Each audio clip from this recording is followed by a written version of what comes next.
digitales ont engendré de nouveaux comportements criminels. Après la première vague de cybercriminalité qui a affecté Internet lors du développement d'Internet dans les années 90, les conduites infractionnelles étaient modifier des sites web, accéder à des informations, détourner des numéros de carte bancaire, mais il n'y avait pas la possibilité de faire un hold-up électronique, c'est-à-dire s'emparer des fonds d'autrui et là où ils sont stockés, comme dans une banque, comme dans un coffre. L'avènement des monnaies digitales a permis aux pirates informatiques d'avoir une nouvelle sorte de butin. Tout simplement parce que la monnaie digitale peut être stockée sur un ordinateur, sur un smartphone, sur n'importe quel portefeuille électronique, et que si l'on perd les clés privées, le pirate peut s'emparer des monnaies digitales. Voilà pourquoi il faut avant tout se protéger et se prémunir de tout vol en conservant les clés privées de son portefeuille. L'application mobile de l'Afro vous permet de noter les 12 mots-clés, les seed words, qui vous permettent de protéger votre portefeuille.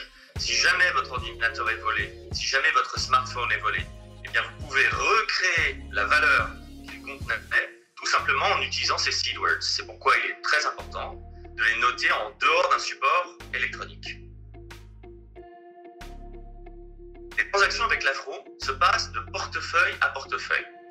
Vous avez une adresse Afro qui vous est donnée lorsque vous téléchargez votre application mobile, ou également lorsque vous ouvrez un compte dans un échange, vous allez avoir une adresse Afro, et les échanges ont lieu d'une adresse Afro à une autre adresse Afro, si bien que toute la transaction est tracée entre le destinataire et l'émetteur, l'assiette, la quantité d'Afro échangée et la date. Toutes ces informations peuvent être interrogées de façon transparente grâce au Block Explorer. Pour suivre les opérations effectuées sur la blockchain de l'Afro, il suffit de se reporter au Block Explorer et d'entrer à l'intérieur soit l'adresse du destinataire, soit l'adresse de l'émetteur, ou encore la TX. La TX, c'est tout simplement le numéro de transaction. Ce numéro de transaction permet de suivre en direct l'opération. On va voir en combien de temps elle va être effectuée, les réitérations, les confirmations et la confirmation lorsqu'elles arrivent sur le portefeuille du destinataire. Le cybercriminel aujourd'hui, pour s'embarrer d'un portefeuille digital, a deux méthodes. Soit en utilisant des moyens informatiques, soit en utilisant le social engineering, l'ingénierie sociale. Les deux méthodes les plus courantes de hacking font appel le plus souvent à l'ingénierie sociale. C'est-à-dire que le pirate va essayer d'obtenir une information par téléphone, par email, par message, en se faisant passer pour une autorité ou quelqu'un qui peut vous apporter des conseils. Par exemple, un organisme de formation, ou bien un expert qui proposera de vous former aux crypto-monnaies.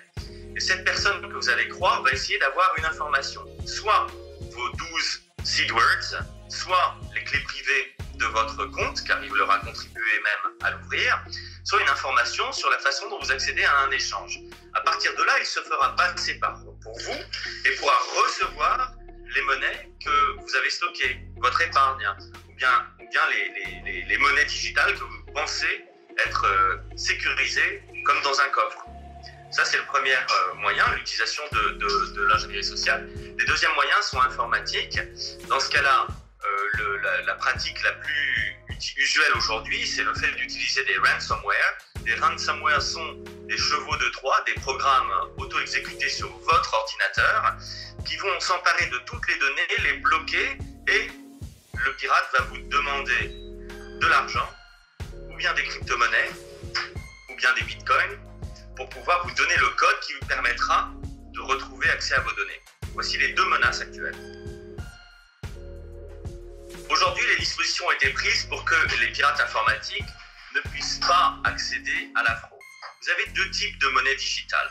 Les monnaies digitales dites Proof of Work et les monnaies digitales dites Proof of Stake.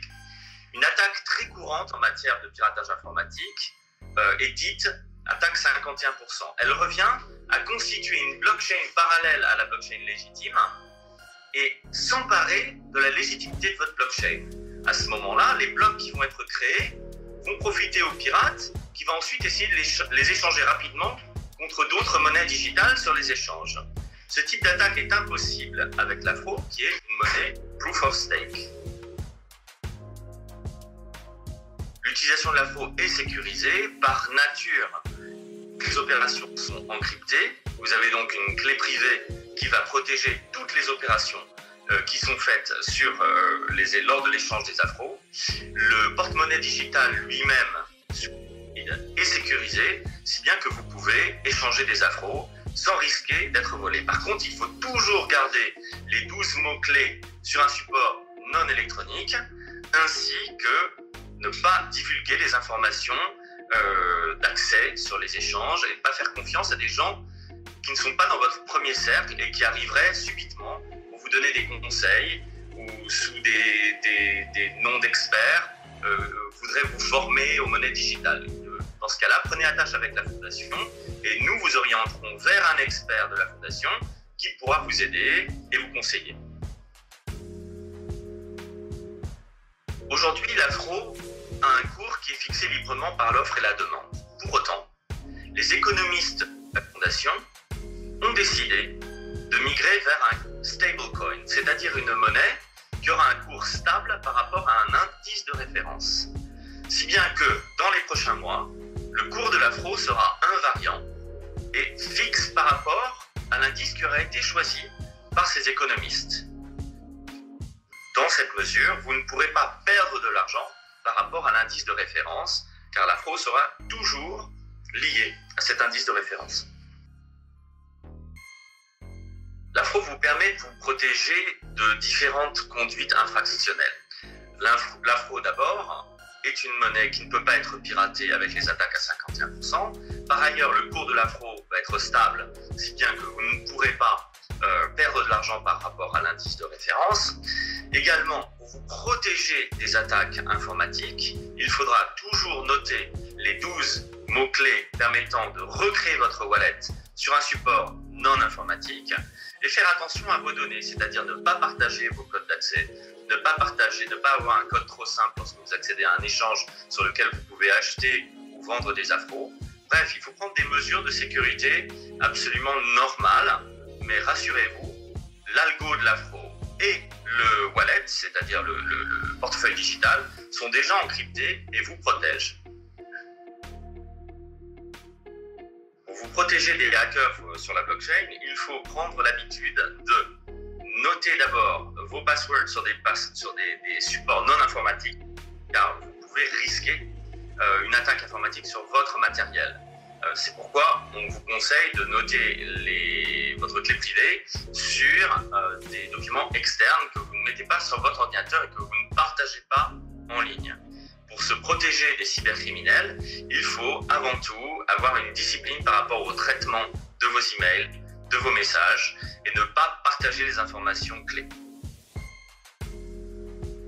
Les trafics d'argent, le blanchiment d'argent et la corruption sont impossibles avec l'Afro. Ce serait complètement fou d'utiliser l'Afro pour se livrer à un trafic pour une seule raison, c'est que chaque transaction est parfaitement transparente, sibylline. On sait quelle adresse Afro envoie de l'argent à une autre adresse, on sait le montant, on sait la date, si bien que c'est complètement fou d'utiliser un média complètement transparent pour se livrer à un trafic. Donc l'Afro, c'est la monnaie anti-fraude.